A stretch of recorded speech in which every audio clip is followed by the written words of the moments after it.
bracing for the impact of that oil spill here in Texas. We've got certified financial planner Rich Rosso with us. Good morning. It's good morning, Natalie. Nice seeing you again. We're going to cover several different bases here, but let's start with the impact of oil on jobs in our area. Well, first let me say it's very difficult to find a sense of comparison to the tragedy that's going on right now.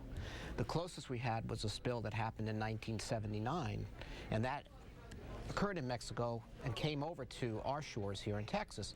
It created, it's 5 million barrels of oil at the time. So it created, quite a few job losses. It also created about $4 million in losses for the tourism business. So right now, it's estimated that you can have about 50,000 jobs affected in Houston.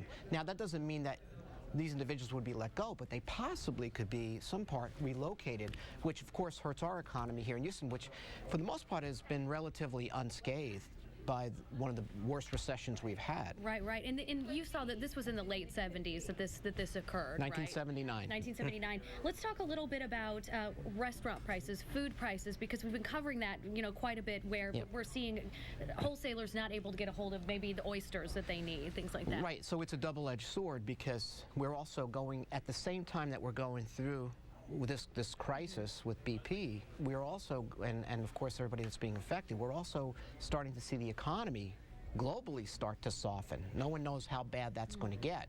So restaurants have a hard time. They still want to bring you in the door, but it's very difficult to raise prices. So it's been very, very selective on certain items. But they have very little pricing power because they still want to make sure that you come in and enjoy your dinner. So maybe some items are not going to be on the menu. Gotcha.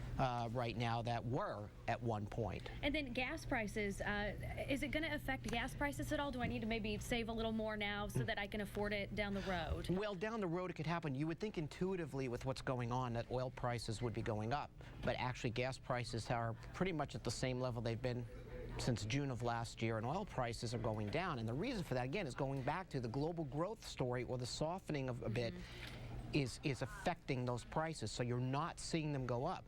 But again, if global growth kicks in again, then you very well could be in for higher gas prices. So if you're in a very cyclical industry, say you're in the tourism business, we're getting all kinds of preliminary stories. We're talked about, there's stories about tar balls in Galveston, but they may not be from the spill.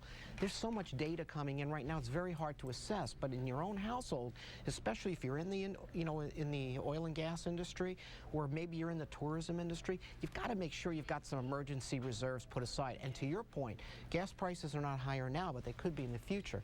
It's just really dependent on where growth overall is going globally. And right now, it seems to be softening a bit. All right. Thanks so much, Rich. We appreciate all the input.